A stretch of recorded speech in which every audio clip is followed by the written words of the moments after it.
વંદે ગુજરાત.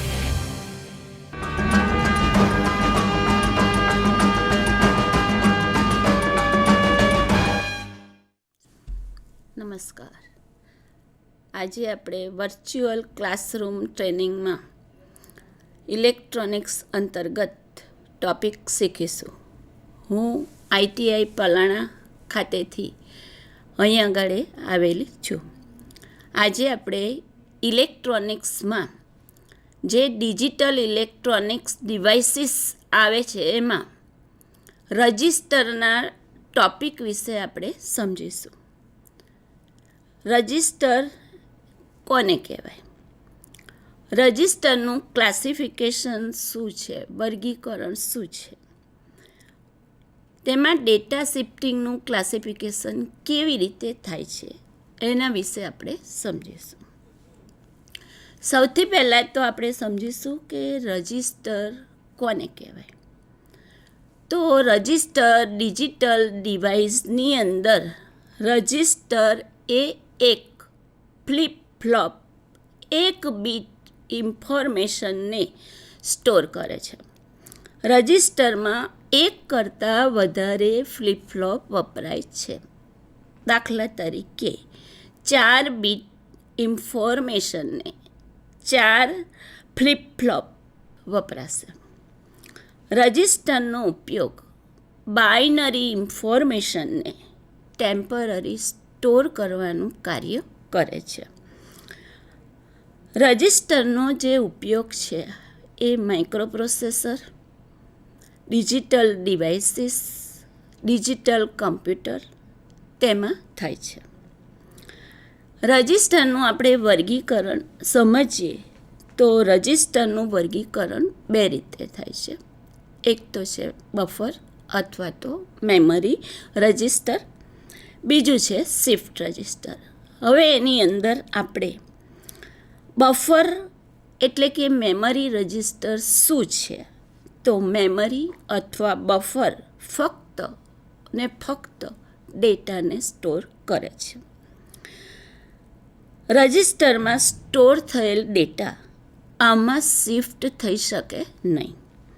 જ્યારે શિફ્ટ રજિસ્ટરમાં ડેટા ડાબી બાજુથી જમણી બાજુ તરફ શિફ્ટિંગ થાય છે. હવે આપણે સમજીશું કે રજિસ્ટરમાં ડેટા કેવી રીતે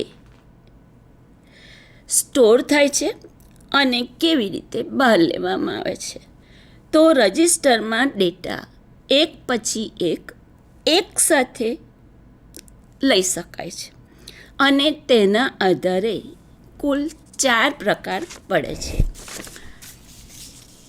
સૌથી પહેલો પ્રકાર છે serial in serial output register, કે જેમાં ડેટા રજિસ્ટરમાં સિરિયલ એન્ટર કરવામાં આવે છે અને રજિસ્ટરમાંથી બહાર લેવાય છે.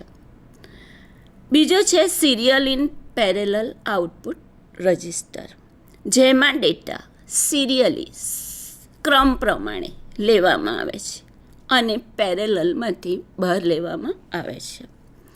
ત્રીજો છે parallel in serial output register, કે જેમાં ડેટા પેરેલલમાં લેવામાં આવે છે અને પેરેલલમાંથી જ બહાર લેવામાં આવે છે. હવે ડેટા શિફ્ટિંગનું વર્ગીકરણ કેવી રીતે થાય છે એના વિશે આપણે સમજીશું. તો શિફ્ટ લેફ્ટમાં ડેટા ડાબી બાજુ ખસેડી શકાય છે, રાઈટમાં જમણી બાજુ ખસેડી શકાય છે, બાય ડાયરેક્શનલમાં ડેટાને જમણી બાજુ ખસેડી શકાય છે, ડાબી બાજુ ખસેડી શકાય છે. યુનિવર્સલ શિફ્ટ રજિસ્ટરને સિરિયલ ઇન સિરિયલ પેરેલલમાં ડેટાને શિફ્ટ કરી શકાય છે. હવે આ જે ડેટાનું જે સર્કિટ ટેકનોલોજી છે એ કેવી રીતે કાર્ય કરે છે? તો સર્કિટ ટેકનોલોજીના આધારે રજિસ્ટર 2 રીતે શિફ્ટિંગ થાય છે. નંબર 1 છે કે સ્ટેટિક શિફ્ટિંગ થાય છે અને બીજું છે ડાયનેમિક શિફ્ટિંગ થાય છે. જેમાં સ્ટેટિક શિફ્ટ રજિસ્ટર કે જેમાં મેટલ, ઓક્સાઇડ, સેમિકન્ડક્ટર અને બાયપોલર ડિવાઇસીસની મદદથી બનેલા હોય છે. અને આ ડિસિસ્ટેબલ એટલે કે કમ્પોનન્ટના કારણે વધારે જગ્યા રોકે છે, વધારે પાવર કન્ઝપ્શન થાય છે. બીજું છે ડાયનેમિક શિફ્ટિંગ રજિસ્ટર. તો ડાયનેમિક શિફ્ટિંગમાં ઇન્વર્ટર સર્કિટ વપરાય છે, ગેટ સર્કિટો વપરાય છે, જેના કારણે કેપેસિટન્સમાં સ્ટોર થાય છે ચાર્જ. જો આમાં ચાર્જ રિફ્રેશ ના કરીએ તો એની અંદર રહેલો ડેટા ભૂસાઈ જાય છે. ડાયનેમિક શિફ્ટિંગની અંદર જગ્યા ઓછી રોકાય છે, પાવર પણ ઓછો કન્ઝપ્શન થાય છે. હવે આપણે શીખીશું આની અંદર જ કે બફર રજિસ્ટર કઈ રીતે કાર્ય કરે છે. તો બફરની અંદર જે આપણે સૌથી પહેલાં દાખલા તરીકે મેં તમને કહ્યું કે 4 બીટ મેળવવા માટે 4 ફ્લિપ ફ્લોપ વપરાય.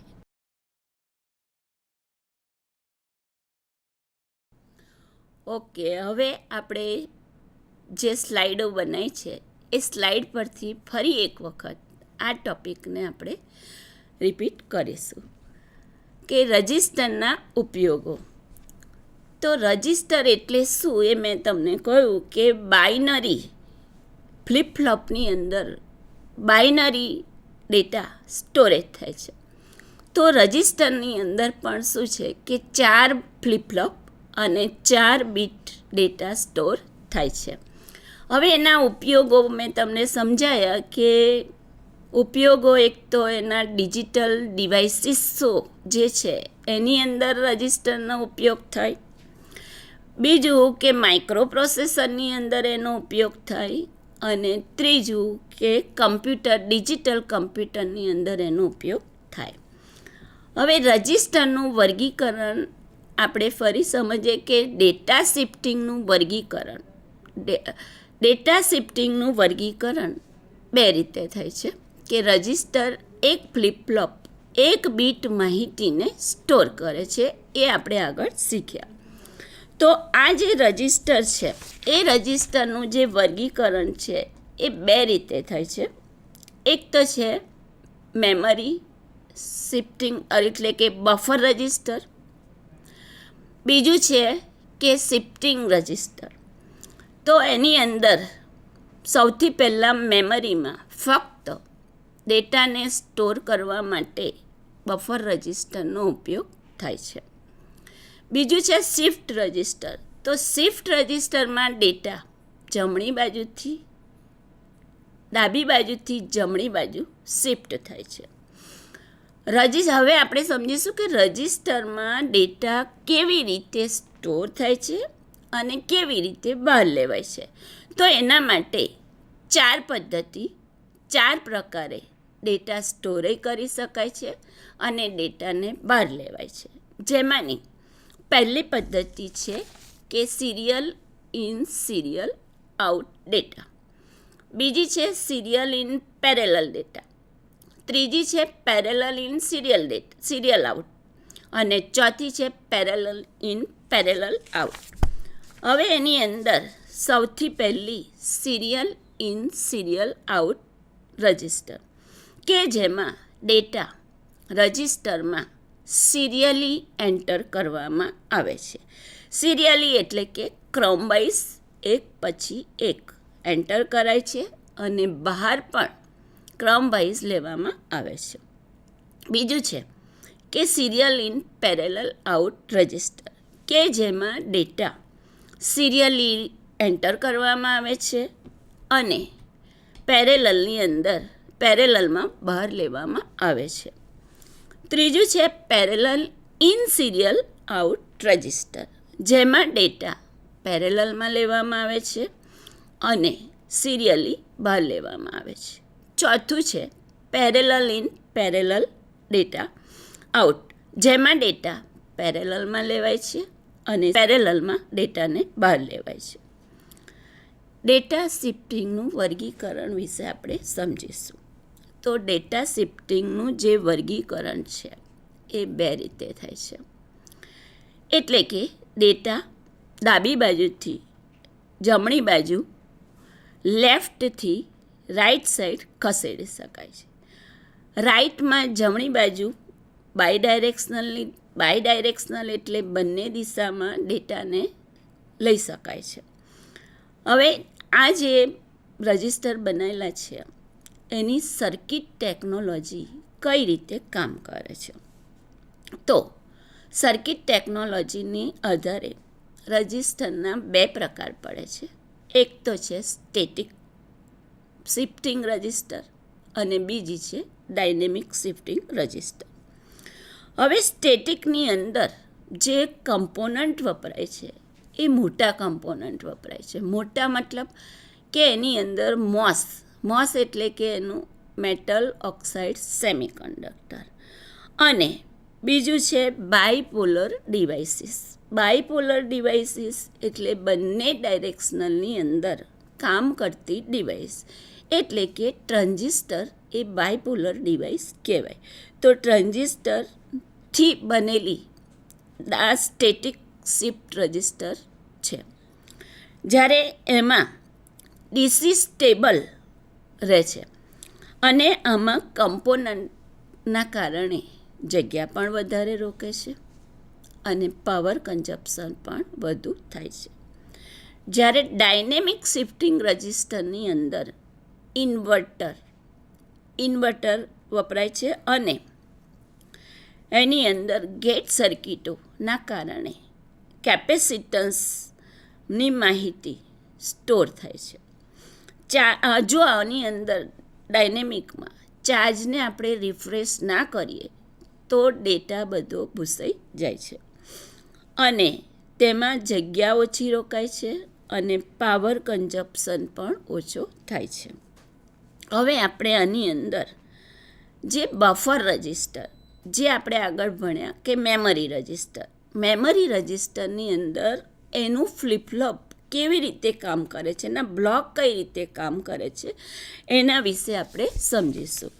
તો આની અંદર 4 ફ્લિપફ્લોપ વપરાય છે. આ 4 ફ્લિપફ્લોપની અંદર તમે જોશો તો ફ્લિપફ્લોપ A, ફ્લિપફ્લોપ B, ફ્લિપફ્લોપ C અને ફ્લિપફ્લોપ D, જેની અંદર Y1 આઉટપુટ છે, Y2 આઉટપુટ છે, Y3 આઉટ છે અને Y4 આઉટપુટ છે. તો આની અંદર જે ક્લોક પલ્સ આવે છે એ ક્લોક પલ્સ ડીમાંથી લઈ અને Y1માં એટલે કે એમાં ફ્લિપફ્લોપ એમાં આપેલું છે. તો બફર રજિસ્ટરમાં મેમરી ડેટા ટેમ્પરરી સ્ટોર કરવા માટે રજિસ્ટરનો ઉપયોગ થાય છે. તો કોઈ પણ પ્રકારના ફ્લિપફ્લોપ આની અંદર વાપરી શકાય છે. જે આગળ તમે ફ્લિપફ્લોપ વિશે જાણતા હશો કે ફ્લિપફ્લોપ એ 4 પ્રકારના આવે છે: D type flip flop, T type flip flop, SR flip flop અને જેકે ફ્લિપફ્લોપ. કોઈ પણ પ્રકારનો ફ્લિપફ્લોપ મેમરી રજિસ્ટરની અંદર વાપરી શકાય છે અને બનાવી શકાય છે. એ જ રીતે ડી પ્રકારની ફ્લિપફ્લોપનો ઉપયોગ 4 બીટ બફર રજિસ્ટરની સર્કિટમાં ડેટાને સ્ટોર કરવા માટેનો છે. ડી ઇનપુટમાં આપવામાં આવે છે ત્યારે ક્લોક પલ્સ એ 0 થઈ જાય છે અને ડેટાને સ્ટોર કરે છે. કંટ્રોલ બફર રજિસ્ટરની અંદર કેટલાક કંટ્રોલ આપવામાં આવે છે. ડેટા રજિસ્ટરમાં લોડ ઇનપુટ લાઇનને 0 અથવા 1 બનાવાય છે. હવે આની અંદર તમે જોશો તો ડેટા રજિસ્ટરમાં શિફ્ટ લેફ્ટ અને રાઈટ કઈ રીતે કામ કરે છે. તો પહેલી આકૃતિની અંદર તમે જોઈ શકો છો કે serial in serial output shift register, કે જેમાં ઇનપુટ સિરિયલ માંથી આપવામાં આવે છે અને આઉટપુટ પણ સિરિયલ ડેટામાંથી લેવામાં આવે છે, જે આપણે આગળ સમજ્યા. આમાં શિફ્ટ લેફ્ટ અથવા રાઇટ પ્રકારનું રજિસ્ટર વપરાય છે.